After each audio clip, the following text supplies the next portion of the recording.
नमस्कार साथियों। तो आज है 30 जुलाई 2025। बात करेंगे इस वीडियो पे कुछ इंपॉर्टेंट शेयर्स के ऊपर, कुछ इंपॉर्टेंट अपडेट्स है, कुछ इंपॉर्टेंट न्यूज है। तो चलिए एक करके कवर करते हैं। अच्छा, एक और बात दोस्तों, इस वीडियो में जिन सब शेयर्स को लेके आगे हम चर्चा करेंगे वो मेरे तरफ से कोई भी सजेशन या रिकमेंडेशन ऐसा कुछ भी नहीं है बाई सेल करने के लिए। सिंपल देखिए, न्यूज आया या तो कुछ कंपनी की रिजल्ट आउट हुआ Q1 की, जो कि आपके साथ मैं शेयर करता हूँ। सो आप लोग भी जरा इस वीडियो को एक न्यूज पर्पस या तो एजुकेशनल पर्पस देखना। ओके। अच्छा, सबसे पहले हम बात करेंगे एक निफ्टी 50 की शेयर नेस्ले इंडिया लिमिटेड के बारे में। वैसे तो आज शेयर क्लोजिंग दिया ½ % ऊपर आके। तो दोस्तों आपको पता होगा, आज से तकरीबन कुछ पहले कंपनी ने बोनस इशू किया था अपने शेयर होल्डर के लिए। 1:1 रेशो है, मतलब एक के साथ आपको सिंपल एक बोनस मिलेगा और आपका जो एक क्वांटिटी है वो बढ़ के दुगना हो जाएगा quantity wise. So recently company क्या किया, एक और नोटिस इशू किया और उस नोटिस में कंपनी इस बोनस की एक्स डेट भी मेंशन कर दिया। तो कंपनी देखिए एक्स डेट फिक्स्ड किया है 8 अगस्त 2025 को, यानी एज पर एक्स डेट आप अगर 7 अगस्त या तो उसके पहले नेस्ले इंडिया की शेयर परचेज किया तो आप एलिजिबल बन जाएंगे ये बोनस पाने के लिए। अच्छा, बाकी बात करें, देखिए नेस्ले इंडिया की शेयर लास्ट 6 महीने पे ऑलमोस्ट फ्लैट है। लास्ट 1 साल की बात करें थोड़ा सा वीक, थोड़ा सा नीचे।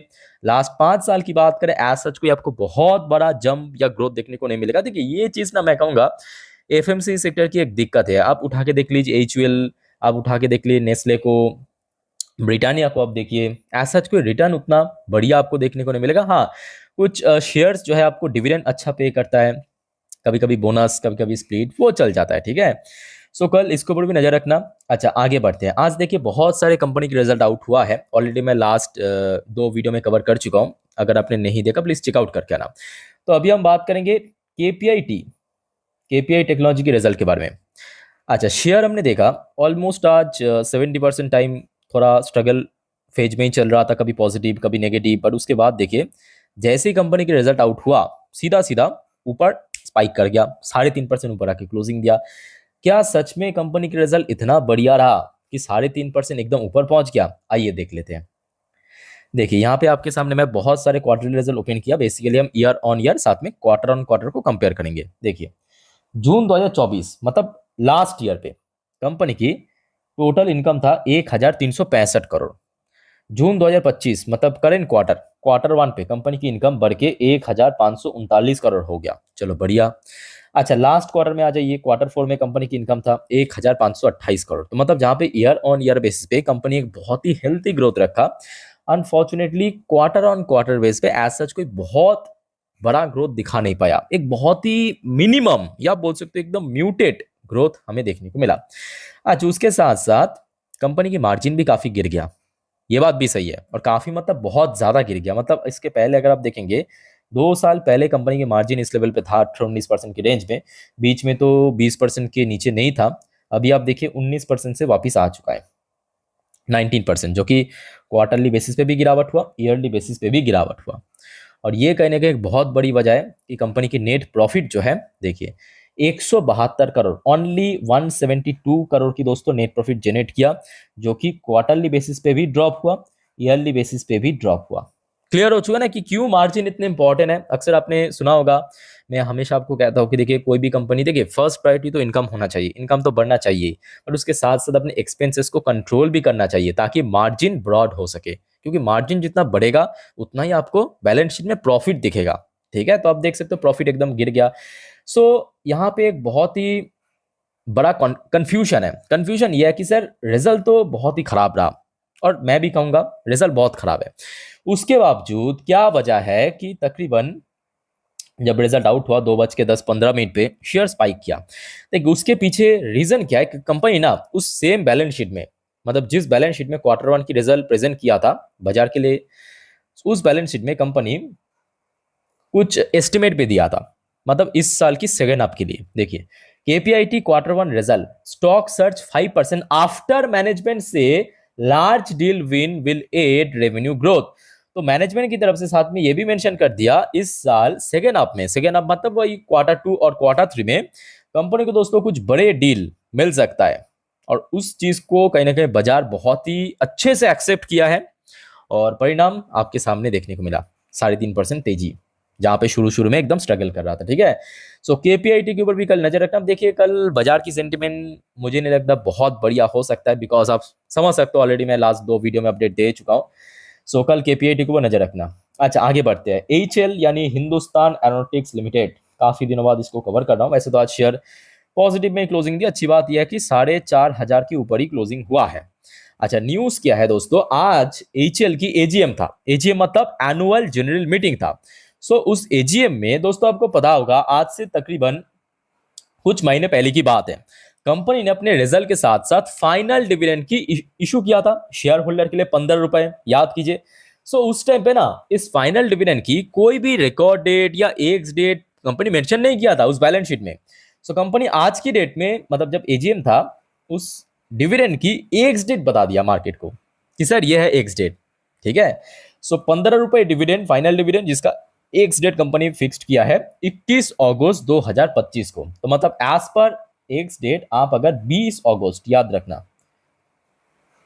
आप अगर 20 अगस्त या तो उसके पहले, मतलब आपके पास तो अभी बहुत बहुत समय है, समय ही समय है। सो अगर आपने परचेज किया तो आप ये डिविडेंड पाने के लिए एलिजिबल शेयर होल्डर बन जाएंगे। बाकी देखिए अभी बाजार की सेंटिमेंट वीक चल रहा है, सेक्टर वाइज भी वीक चल रहा है, तो यहाँ पे कुछ कहा नहीं जा सकता। और ऊपर से आप समझ सकते हो इस बार डिफेंस सेक्टर की परफॉर्मेंस भी एज सच कुछ बढ़िया नहीं हो रहा है। बेल चलो ठीक है एक्सेप्शन है, अच्छा परफॉर्मेंस दिया है, बट मजगांव डॉक का बेकार रहा। जेन टेक तो लगातार लोअर सर्किट खा रहा है खराब रिजल्ट करने के बाद। पारस डिफेंस हो गया और एवेंटेल हो गया, लगातार वीक परफॉर्मेंस दिया। तो एचएल की देखिए रिजल्ट की डेट अभी तक डिस्क्लोज नहीं किया मैनेजमेंट ने, आई थिंक कि जल्दी कर लेगा। सो रिजल्ट आने के बाद ही आपको एक्चुअल पिक्चर मालूम पड़ेगा कि कैसा चल रहा है व्यापार। ओके, बड़ी कंपनी, आशा रखता हूँ इस बार भी ठीक ठाक रिजल्ट हो सकता है। ओके, अच्छा नेक्स्ट दोस्तों हम बात करेंगे एक ऐसे कंपनी जो कि अपने सेक्टर की लीडिंग कंपनी होने के साथ साथ निफ्टी 50 की पार्ट है, टाटा स्टील। और टाटा स्टील की रिजल्ट दोस्तों, अरे बाप रे, एकदम चुमू रिजल्ट हुआ है।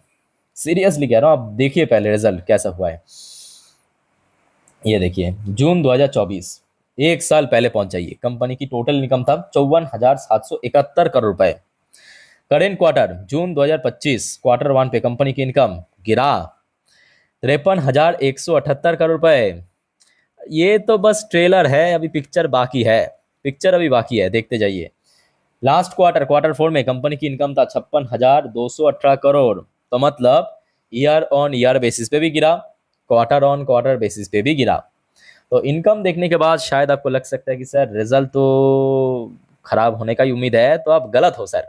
सीरियसली मैं कह रहा हूँ, क्योंकि कंपनी मार्जिन पे इतना बेहतरीन काम किया ना, तो आपको पता चलेगा मैं क्यों बार बार मार्जिन मार्जिन करता रहता हूँ। कंपनी की मार्जिन देखिए, अब देखिए टाटा स्टील कोई छोटे कंपनी नहीं है। अब समझ सकते हो 53-54 हजार करोड़ की इनकम जनरेट करता है कंपनी। तो वहां पे अगर सिर्फ 0.5%, आधा परसेंट भी ब्रॉड या शॉर्ट पड़ जाता है ना, बहुत बड़ा इंपैक्ट पड़ता है नेट प्रॉफिट में। और यहाँ पे तो सीधा 2% बढ़ गया, 12% से 14% में पहुंच चुका है मार्जिन, 14% की मार्जिन में पहुंच चुका है। और जिसके परिणाम दोस्तों नेट प्रॉफिट में कुछ इस तरह से देखने को मिला, जहां पे लास्ट ईयर में कंपनी की नेट प्रॉफिट था 919 करोड़ रुपए। लास्ट क्वार्टर में कंपनी की नेट प्रॉफिट था 1,201 करोड़ रुपए। इस बार सीधा सीधा दुगने से भी ज्यादा हो चुका है, 2,007 करोड़। तो मतलब ईयर ऑन ईयर बेसिस पे कंपनी की net profit more than 100% grow किया। Even quarter on quarter basis पे भी कंपनी की नेट प्रॉफिट जो है तकरीबन कितना, आराम से यहाँ पे 70-75%, तो जो मैं रफली कैलकुलेट कर रहा हूँ लग रहा है ना। सो ओवरऑल बात करें, कंपनी की मार्जिन ब्रॉड हो जाने के कारण एक बहुत अच्छा ग्रोथ हमें देखने को मिला टाटा स्टील की परफॉर्मेंस में। लेट्स सी कल क्या होता है, बिकॉज बाजार की सेंटिमेंट भी ट्रिगर होगा, तो जो भी होगा अच्छे के लिए होगा, आशा रखता हूँ। अच्छा दोस्तों अब आगे बढ़ते हैं नेक्स्ट टॉपिक पे, बट उसके पहले आप सभी को रिक्वेस्ट करूंगा दोस्तों, अगर आपको वीडियो भी तक अच्छा लगा, इन्फॉर्मेटिव लगा, प्लीज वीडियो को लाइक करना, और प्लीज दोस्तों चैनल को सब्सक्राइब करके जरूर रखना ऐसी इन्फॉर्मेटिव वीडियो हर रोज पाने के लिए। और याद रखना दोस्तों, आज रात की 10:30 की वीडियो बहुत इंपॉर्टेंट है, मिस मत करना। एक तो देखिए कल मार्केट की एक्सपायरी है, सो कल बाजार किस तरफ जा सकता है, मार्केट प्रेडिक्शन वाला पार्ट कवर करेंगे। साथ में आज पूरे दिन की शेयर बाजार की अपडेट को भी अपडेट देंगे। एफएमसी मीटिंग की आउटकम है, बहुत सारे टॉपिक है दोस्तों, नेक्स्ट वीडियो में कवर करेंगे, मिस मत करना, चैनल के साथ कनेक्टेड जरूर रहना। ओके, आइए अब देख लेते हैं एक एक करके आईपीओस की प्रीमियम कैसा चल रहा है, कौन सा आईपीओ की। देखिए हाईवे इंफ्रास्ट्रक्चर 35.71% की प्रीमियम, चलो बढ़िया चल रहा है। ज़्यादातर अभी 0-0 ही है। ज्योति ग्लोबल प्लास्ट 16.67% की प्रीमियम। फ्लाइब्स एविएशन 66.67% की तगड़ा प्रीमियम चल रहा है। रेनॉल्ट पॉलीचेम 12.38% की प्रीमियम। कैशियो ड्राइव 18.46% की प्रीमियम। श्री लोटस डेवलपर मेलैंड आईपीओ 29.33% की अच्छी प्रीमियम चल रहा है। एनएसडीएल आईपीओ 16.50% की प्रीमियम। अच्छा, इसके अलावा एमएनबी इंजीनियरिंग 15% के ऊपर प्रीमियम चल रहा है। आदित्य इंफोटेक 41% के ऊपर प्रीमियम। केटेक्स फैब्रिक 22% के ऊपर प्रीमियम। लक्ष्मी इंडिया फाइनेंस 2.5% के ऊपर प्रीमियम चल रहा है। अच्छा, रिपोनो 23% के ऊपर प्रीमियम चल रहा है। पटेल चेम 41% के ऊपर प्रीमियम। शैलो रैप 17% के ऊपर प्रीमियम। श्री रेफ्रिजरेशन 68% के ऊपर प्रीमियम चल रहा है। शांति गोल्ड इंटरनेशनल 19% के ऊपर प्रीमियम चल रहा है। बाकी ऑलमोस्ट आज लिस्ट हो चुका है, ठीक है। अच्छा दोस्तों, आगे बढ़ते हैं। नेक्स्ट टॉपिक, ओहो, बेल। बेल की शेयर आज गिरावट हुआ। कंपनी की रिजल्ट भी अच्छा था, गिरावट हो रहा है, क्या वो अलग मुद्दा है, बट कंपनी अच्छा काम कर रहा है, रिजल्ट अच्छा हो रहा है। और आज दोस्तों कंपनी को एक बढ़िया ऑर्डर मिला। चलिए, सबसे पहले मैं आपको ऑर्डर की पीडीएफ के ऊपर लेके चलता हूँ। ये देखिए, यहाँ पे आपको डेट दिख रहा है ना, 30 तारीख, आज का अपडेट है। बेल ने मार्केट को कहा कि सर मुझे मिल गया एक बढ़िया ऑर्डर, बट मैं ये नहीं बताऊंगा कि कहाँ से ऑर्डर मिला है। अक्सर बेल बताता नहीं है। ये देखिए, BEL receive order worth ₹551 crore. Recently company को और भी 2-4 ऑर्डर मिला था, आपके साथ में शेयर भी किया था, लास्ट वीक की अपडेट है। सो बेल को मिल गया एक और ऑर्डर 551 करोड़ रुपए की। कहाँ से मिला, कितने टाइम फ्रेम की ऑर्डर है, वो सब कुछ कंपनी बताता नहीं है। लेट्स सी आगे क्या होता है। अच्छी कंपनी है, बट देखिए बाजार अगर खराब रहा, sector wise defence sector back to back correction चल रहा है, तो यहाँ पे इतने भी अच्छा खबर क्यों ना आ जाए, सीरियसली कह रहा हूँ कि कुछ हो नहीं सकता, ठीक है, जब तक ना बाजार की सेंटीमेंट पूरा का पूरा बदल जाए। सो बेल के लिए बस एक ही बात कहूंगा, क्योंकि बेल रिसेंटली 400 के ऊपर पहुंच गया था, फिर से 400 के नीचे आ चुका है, तो इमीडिएटली अगर हम बात करें ऊपर की तरफ, वही 395 से लेके 400 के आसपास स्ट्रगल कर सकते हैं, याद रखना, ठीक है। अच्छा, नेक्स्ट दोस्तों हम बात करेंगे टाटा मोटर्स। आज बहुत सारे कमेंट आया था कि सर टाटा मोटर्स अचानक से क्या हुआ कि 3.5% गिर गया। तो न्यूज़ दोस्तों बहुत गहरा है। पहले मैं आपको थोड़ा सा एक शॉर्ट स्टोरी बताना चाहता हूँ, ध्यान से सुनना।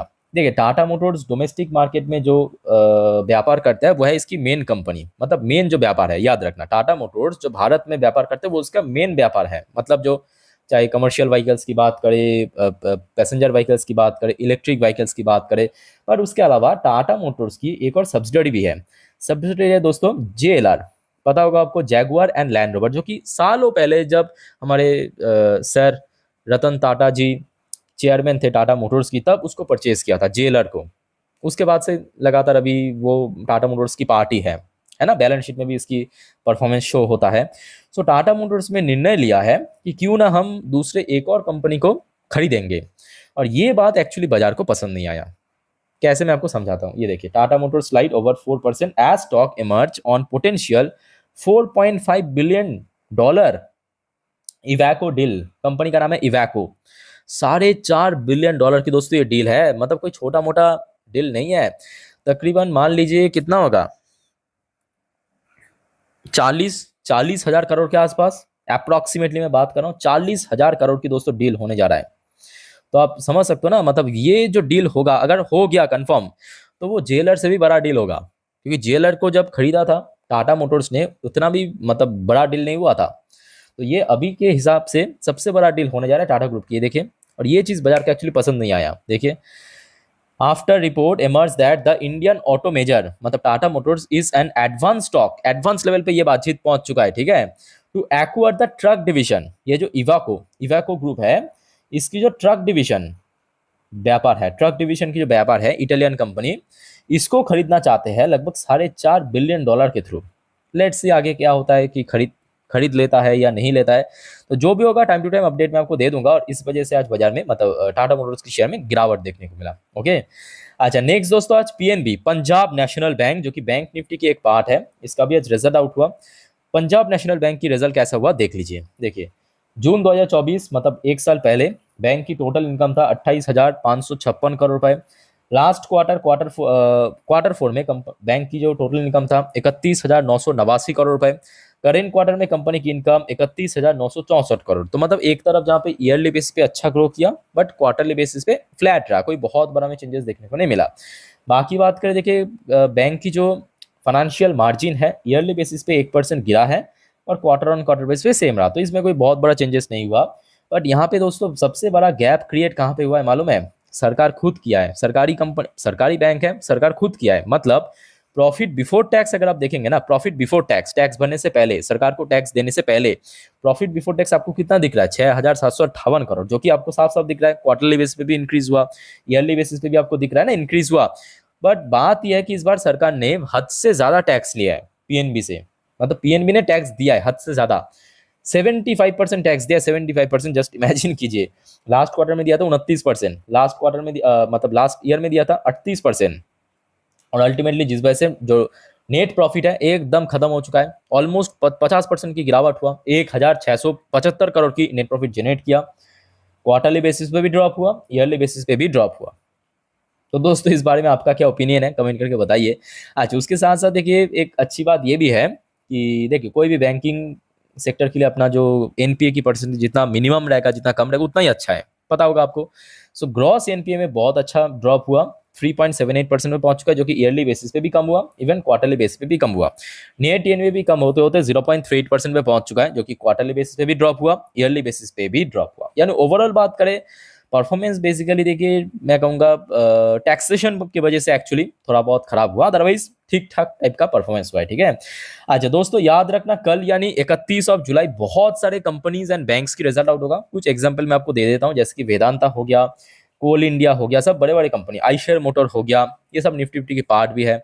सो इन सब कंपनी की जैसे ही क्वार्टरली रिजल्ट आउट होगा तुरंत आपको मैं अपडेट दे दूंगा, ठीक है। और उसके साथ साथ जितने भी मार्केट से रिलेटेड अपडेट रहेगा सब आपको मिल जाएगा इस चैनल पे। So stay connected with channel, और चैनल को दोस्तों सब्सक्राइब करके जरूर रखना। तो फिलहाल इस वीडियो को वाइंड अप करता हूँ, मिलते हैं नेक्स्ट वीडियो में। टेक केयर, बाय बाय, जय हिंद।